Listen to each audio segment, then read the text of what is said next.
बिहार विधानसभा चुनाव से पहले तीसरे विकल्प के रूप में जनसुराज का ग्राफ लगातार बढ़ता ही जा रहा है और इसकी एकमात्र वजह है जनसुराज के सूत्रधार प्रशांत किशोर। क्योंकि पहले प्रशांत किशोर ने भारतीय जनता पार्टी के सवर्ण मतदाताओं के बीच अपनी पैठ बनाई और अब प्रशांत किशोर ने बनाया लालू के एमवाई समीकरण में सेंधमारी करने का मास्टर प्लान।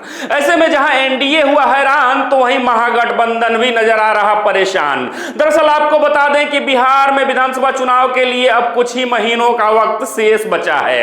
ऐसे में सभी राजनीतिक दल अपनी अपनी रणनीति बनाने में जुटे हुए हैं। लेकिन इसी बीच बड़ी खबर यह है कि बिहार चुनाव में अपनी किस्मत आजमाने को तैयार जनसुराज के नेता व सूत्रधार प्रशांत किशोर भी एक नया समीकरण बनाने जा रहे हैं। दरअसल प्रशांत किशोर ने लालू यादव के एमओआई यानी मुस्लिम यादव समीकरण में सेंधमारी के लिए अपना मास्टर प्लान एक्टिव कर दिया है। आपको बता दें कि विगत दिनों प्रशांत किशोर ने मोतिहारी के बापू सभागार में मुस्लिम एकता सम्मेलन आयोजित कर आरजेडी के परंपरागत एमवाई समीकरण को कड़ी चुनौती दे दी है। क्योंकि इस सम्मेलन में मुस्लिम समुदाय की बड़ी संख्या में भागीदारी रही थी और कई लोगों ने खुले तौर पर प्रशांत किशोर और जनसुराज का समर्थन भी किया।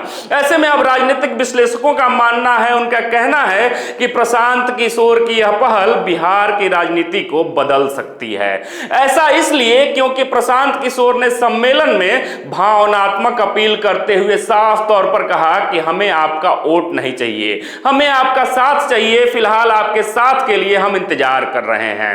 अर्थात स्पष्ट है कि प्रशांत किशोर का मुसलमानों को साफ संदेश था कि वह सिर्फ चुनावी वोट बैंक नहीं है, बल्कि मुसलमानों से उनका अस्थायी समर्थन और सहभागिता चाहते हैं प्रशांत किशोर। वहीं इसी दौरान प्रशांत किशोर ने मुस्लिम समुदाय के पारंपरिक नेताओं पर भी जमकर निशाना साधा।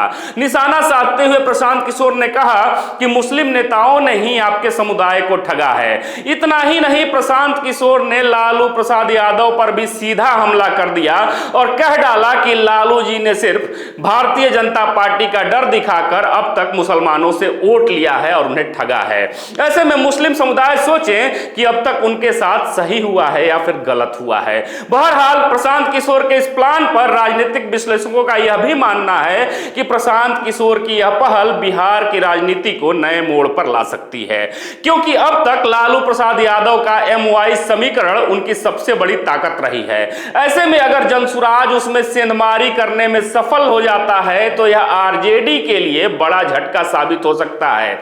वहीं अगर मुस्लिम समर्थन किसी नए विकल्प की ओर जाता है तो बिहार की राजनीति का संतुलन बदलना तय है, निश्चित है। इतना ही नहीं, राजनीतिक विश्लेषकों का यह भी मानना है कि प्रशांत किशोर पारंपरिक राजनीति से अलग हटकर एक नया जनाधार तैयार करने की कोशिश में जुटे हैं। क्योंकि जनसुराज अभियान के जरिए वह सीधे जनता से जुड़ रहे हैं और उन्हें राजनीति में सक्रिय भागीदारी के लिए प्रोत्साहित भी करते नजर आ रहे हैं। अर्थात स्पष्ट है, मतलब साफ है कि प्रशांत किशोर का मकसद सिर्फ चुनाव जीतना नहीं बल्कि एक नई राजनीतिक पृष्ठभूमि बनाना है, जिसमें प्रशांत किशोर काफी हद तक अब तक सफल भी हो रहे हैं। बहरहाल इन सबके बीच अब बड़ा सवाल यह है कि क्या प्रशांत किशोर सचमुच लालू प्रसाद यादव के एमवाई समीकरण को तोड़ पाएंगे। सवाल है, क्या मुस्लिम समुदाय परंपरागत राजनीति छोड़कर प्रशांत किशोर के साथ खड़ा होगा।